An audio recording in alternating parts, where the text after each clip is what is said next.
my love was physics, and I went to university, was studying physics, and slowly it began to dawn on me that however much physics I studied, it was never going to satisfy this whole question that kept bubbling up: is why is there mind? Why is there consciousness in the universe? And so I went off to India to study meditation with teachers there, and that was really a turning point for me, I think. Two things happened. One, I realized there was something to spirituality. I'd completely rejected religion as a kid. It was just a load of weird mumbo jumbo, completely rejected it. And I also saw that behind just about every problem we had in the world, from big environmental problems to personal problems, social problems, there was this issue of human consciousness, human ego, the self. And so my life, I came back from India just wanting to do whatever I could to help people explore themselves, to wake up, to become better human beings, more conscious human beings, because that seems to me the most important thing in the world today that we can be doing.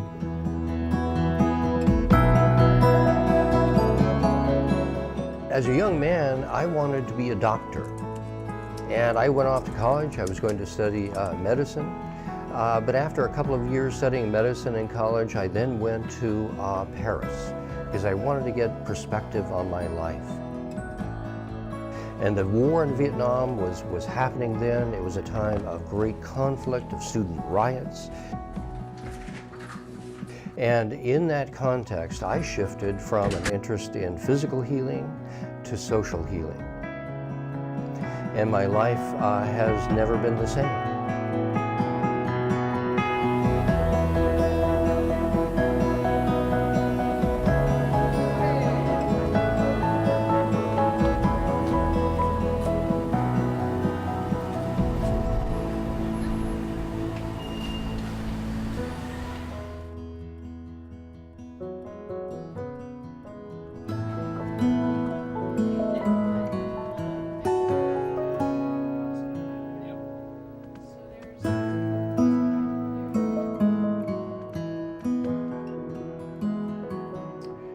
Welcome to Pete and Duane's Window.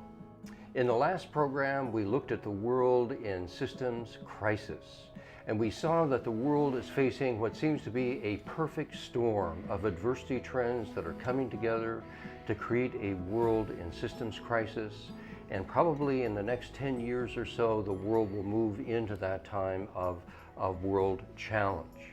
Now, as we approach these challenges, many responses are of a more engineering type. We're saying, well, let's have more fuel-efficient cars, more energy-efficient light bulbs, and all the rest.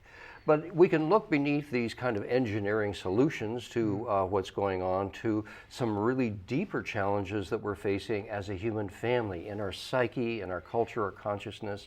And Pete, I know that you, for decades, have been exploring the human consciousness and the human psyche. You've been meditating. How do you see the human crisis? Well, I think in terms of the much bigger crisis, I think beneath everything we see that's going wrong, whether it's in the environment, the economic system, the social systems, when you look at it closely, you'll see that human thinking, human values, human decisions are involved in one way or another. Or if we're not solving the problem, it's because, again, it's human values that are stopping us solving it. And we ignore the human part of the equation. You know, we go out there, we try to solve the problem out there. We see, you know, the rainforests are being cut down, so we try to, you know, stop corporations doing that, legislate against it. We see something happening in the economy.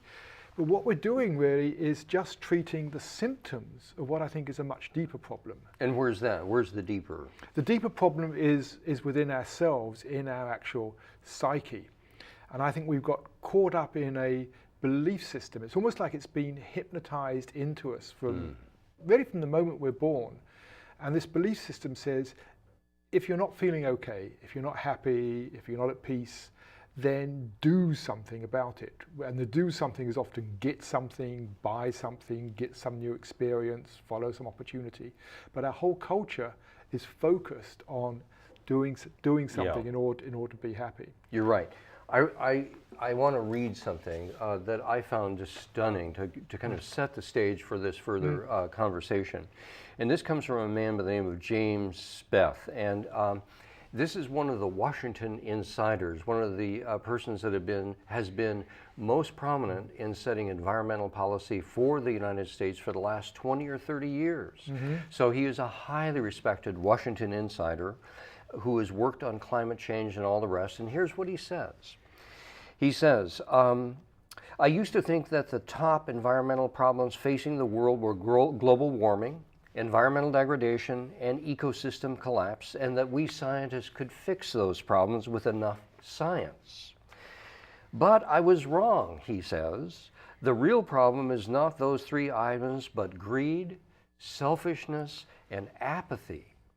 Yeah. And for that, we need a spiritual and cultural transformation. This is a scientist that's working, and he is saying, you know, I was wrong. The problem is greed, selfishness, and apathy, and for that we need a transformation in consciousness. Yeah, and I would totally agree with that. And this is what we ignore that. I say we tend to do with the outside. We ignore what's happening inside us. I don't think, as many people do, I don't think we are intrinsically greedy, self-centered, fearful. I think that the human being in its natural state is actually a much more compassionate, caring individual. But that's where this belief system comes in, because if you have this belief system that says, if I only just had enough, if I had more, then I'd be happy. Right. That's what underlies greed, is this belief system. A lot of people who are greedy have plenty. I mean, look at the economic meltdown we had a couple of years ago. You know, the bankers who were being greedy were already on salaries of several millions and bonuses of how many, I don't know how many millions, and living in wonderful places, or, you know, houses in Florida or whatever. And yet the greed is, they weren't happy. If I had a bit more, if I had another 10 million, I'd be happy. That's what. Where's the greed machine? Where's this coming from? The greed machine of that? It's reinforced by the media, it's reinforced by advertising, by education. Everything reinforces this belief that what you have determines how you feel. And it's not just greed, that's why, you know, we consume much more than we need. I think it underlies a lot of our fear, because we look to the future and we think, if the future isn't going to be the way I think it should be for me to be happy, then we start worrying and we start feeling fear. So a lot of this stuff is actually self-created. Yeah, you know, I have an MBA from, one of the sayings in business school is that what you trade in is greed and fear. You trade in greed in the hopes that, let's say, the stock market or the prices will go up. You trade in fear in the fear that they're going to go down. And so every day what we're trading is greed and fear, and what we're not doing is living in the moment, living in the present, where we can be in touch with the larger living universe. And it's not just the stock market, just look at advertising and media. I mean, advertising is based on greed and fear. It's greed and fear. You should be fearful, you're not going to be happy, you haven't got the right things, and here's something you could have. Well, the onslaught, the average person in the United States watches about 4 hours of television a day, and they see on average at least 25,000 commercials a year.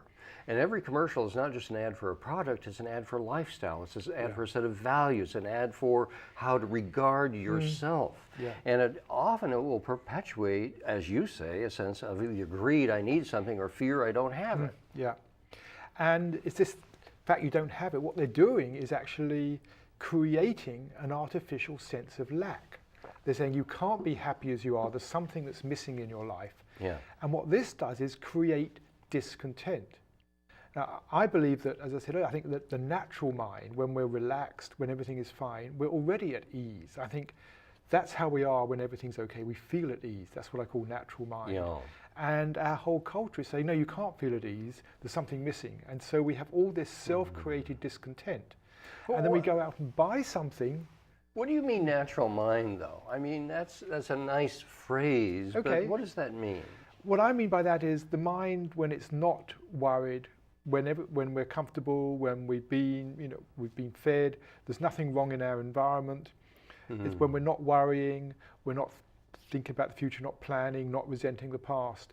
When that sort of, all that thinking is quiet, then we settle into, I call it natural minds. I think this is where most animals are. You know, you watch a pet, occasionally it will get upset, annoyed, but most of the time it's actually fairly content. And occasionally it's discontent.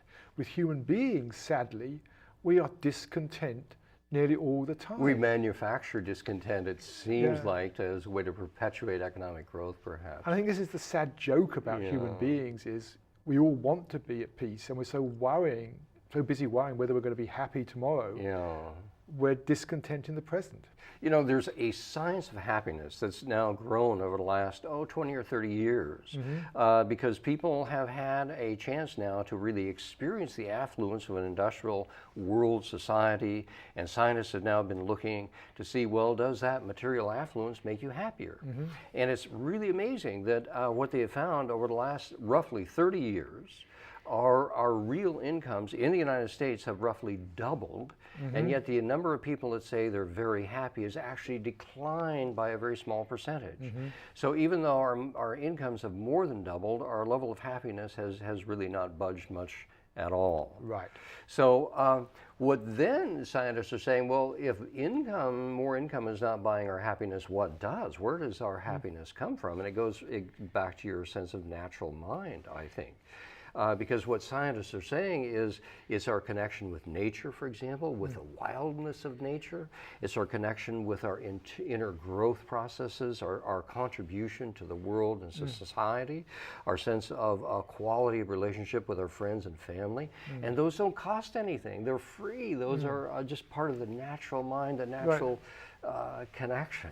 They're free, and I think what all these things have in common is they're things that allow us to relax. When we're in nature, we relax. When we feel things are going okay, we relax. And I think that's the key thing, is we haven't learned how to let our minds relax. And we're in this tense wanting, and this state of discontent. And we get caught thinking, well, if only I just got something right, I'd feel at ease again. So that's the vicious circle I think we've got trapped in. Now, how do we untrap ourselves? How do we break out of that vicious circle? Well, I think this is something that a lot of teachers, philosophy teachers, spiritual teachers have seen time and time again in human history, how we create this for ourselves. I think this is what the Buddha saw so clearly. People hear about the Buddha's teaching, he talks about suffering, and I think he said the world is suffering. He wasn't really saying that. He's saying, we all experience discontent. The word that's translated as suffering is actually discontent. It means discontent. It means not being at ease with things. Not being at ease. It's unsatisfactory. We have to move out of where we are. Right. And he saw that we create that by clinging to how we want things to be, which comes back to this belief system. If only things were different, if only I had that, or if only so-and-so wasn't bothering me, if only things were different, I'd be okay. And so I think part of the way out of it is actually in the moment is an acceptance of what is, an acceptance of your experience. That doesn't mean accepting the situation. The situation may be one of injustice, something that's wrong that needs taking care of, but can you accept that experience in the moment of the injustice or whatever it is, and not resent it and wish it weren't happening? Like, this is the way things are. This is the way things are. And that's, I think, one of the universal teachings that comes up again and again and again across the world is be present, coming back to your actual experience in the moment rather than all the stories and things we're telling ourselves in the head.